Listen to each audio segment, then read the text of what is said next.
Tyson, get down, baby. Oh, look, Dookie's home, yeah.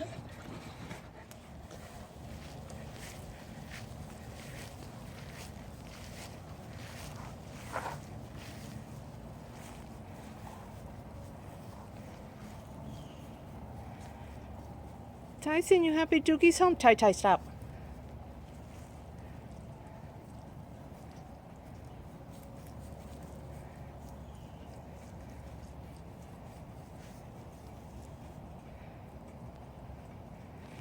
Pee-pee boys. Come on, let's go in the house.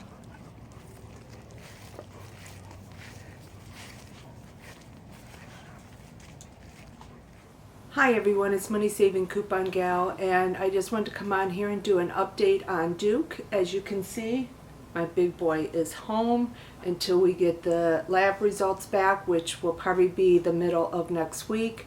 He isn't doing, really any better as far as, the eating or anything like that. He still really hasn't eaten, so that's why he has the tube in his nose. I have to feed him 6 times a day through the tube with Ensure, and then I guess we just wait for the test results.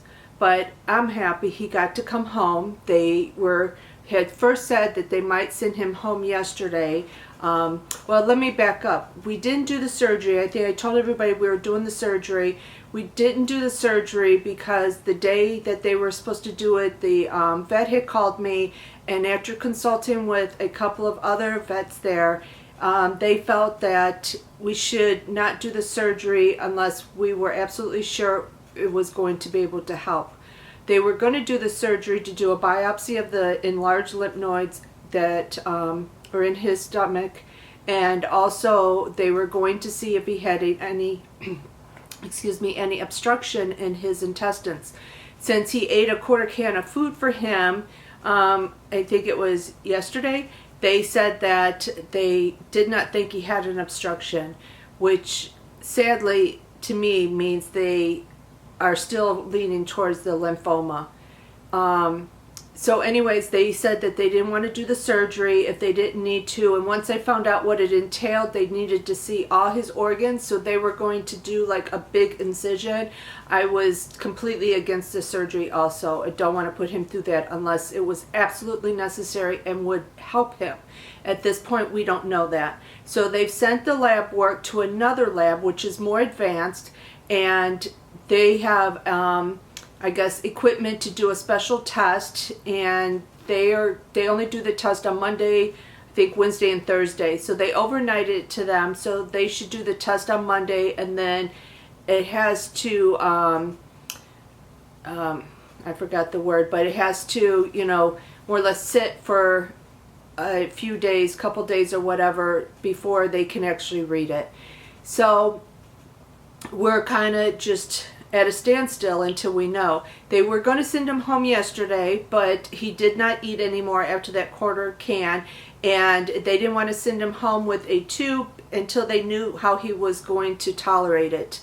They did try to do it first in the nose, and then the veterinarian called me last night and said that they were going to, he didn't handle it well, and I guess he was sneezing a lot, so they were going to do it in the esophagus. So they were going to make an incision and do the tube that way, which they thought he might tolerate better and would be easier for us to feed him also. Unfortunately, when I spoke to him today, he said that it did not work in the esophagus because for some reason, I don't know, his is not where it normally is or something like that, and so he couldn't do that, so he ended up, as you can see, still had to put it in his nose. They gave me these really big syringe things. I have to fill these up with food. Today he gets 6 feedings of 60 cc's. Tomorrow he gets 6 feedings of 120 cc's each, and then every day after that he goes to 200 cc's every feeding for 6 times a day. So I'm hoping he tolerates it and will let me do it, because if not, then, you know, he'll have to go back to the hospital, which none of us wants. He's also on medicine for vomiting, diarrhea, and for a food, an increase in wanting to eat. So hopefully that helps also. So he's already had his medicine this morning. He just needs 2 of them. He takes twice a day. He needs them at 8 o'clock tonight. So he's still got 4 hours left where he needs those. And they said I could try to feed him regular food if he'll eat it, but if not, I have to do the Ensure. So please, you know, send us some good prayers that he will eat canned food, whatever, some chicken and rice, anything, so that I don't have to do this. And if he starts eating that, they will take the tube out. I don't know if you can see it. I wasn't sure what they meant when they said they had to do it in his nose. I thought like there was going to be a tube there and I had to squirt it in there, which was really kind of making me nervous, and I was freaking out a little, I have to admit, because my husband's working a double today and is working late tomorrow, so I would have to do this by myself. But they have it in his nose, but then it's up on his head, and they have it stitched to his head, and then the tube opening is like at the back of his neck. So with this, I don't know how easy it's going to be to get to it with this e-collar, because you know these things are plastic and hard. I do have this that we bought him when he had surgery on his leg in November, but the vet said be very careful with taking one off to replace the other one. So I'm going to wait till my husband is home tonight so that he can help me. I thought I could maybe put this one on and then take the other one off, but this one kind of is hard to get around with that one because it's so big. So I'm going to see how that works. Also, he's got the big incision here. I said, well, not big, but it looks like it's at least a couple inches wide. And that one kind of is sitting not far from that, so I don't want it to be hitting where he has the incision, where this is very comfy and thick, and it Velcros. So it's really nice. So if your pet, oh, it's dirty inside, sorry.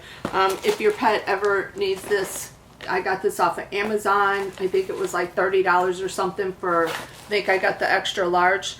So it's worth it, well worth the money. So that's it. Here's the tube. I have to flush it out.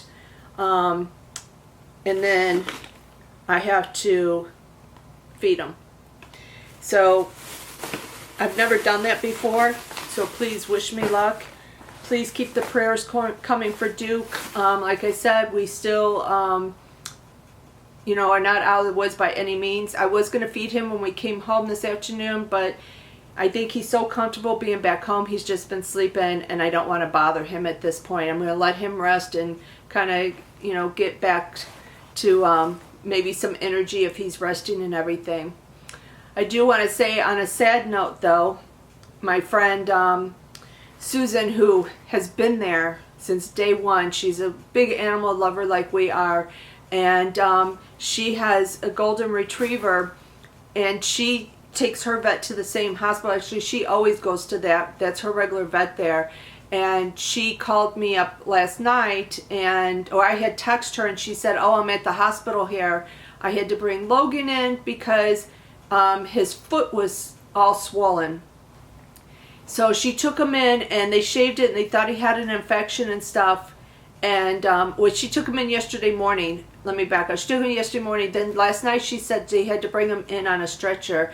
Apparently his other leg or other foot was bothering him, and she could not get him to walk at all. So luckily her neighbor was home, was able to help her pick him up and put him in her car, and they went to the ER. She thought she was bringing him there for just another infection on the other foot, and this morning I asked her if she had heard anything. She said no. I've been waiting for a call back for 90 minutes. I just drove there, and I'm sitting in the waiting room now. She called me a little bit later. We were texting, and then she said, oh, the doctor's here. I'll let you know what's going on. She called me crying that her dog has cancer and she had to euthanize him. So it's just really hard because she's like us. She feeds her dogs the best food, we're so careful what we give our dogs. We're so careful and, you know, making sure they don't eat junk food, and we buy them like they're on all natural food, no grain, no corn, no chicken, no nothing. They're just, we really make sure. And then for her to find out after taking her dog in there last night thinking that he was just going in for an infection, and come to find out the reason he couldn't walk was that the cancer was in his bones so bad that his leg had fractures all in it, and he was in so much pain. And so I immediately got ready, went to the hospital to be with her, and I actually missed my vet then because the tech failed to tell him that I was in that room waiting for him to come and get me. So I ended up having to talk to him on the phone, which was fine because his tech actually went over everything with me that I needed and stuff. And my vet just came in on Saturday. Today it was his day off. He just came in to check on Duke to see how he was doing. So I'm very grateful that he just came in. And last night he was there. He called me at 7:30 last night.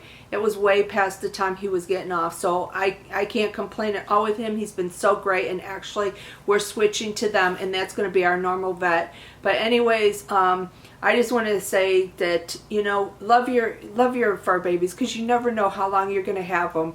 And sometimes you take them in for just a little something and it turns out to be something big, and you end up losing them in a heartbeat. And it broke my heart to be there and watch that, but I wanted, it wasn't just me, she had her sister and another friend there, and we were all there because she's just a great person, a great animal lover, and it just breaks my heart that she went through this. And in 7 months, she has lost 3 of her fur babies. She lost 2 dogs earlier this year, and they passed away, I think, a week or 2 weeks of each other. So she's been through hell and back. So please say a prayer for her too, that to help her get through this very trying time.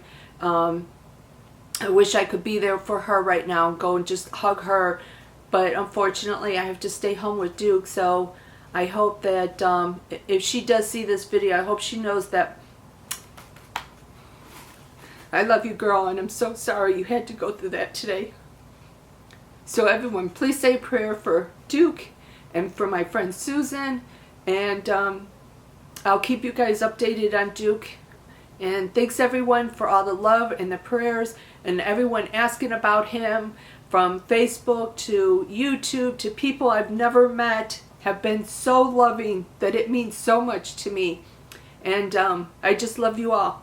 So thanks everyone. Bye.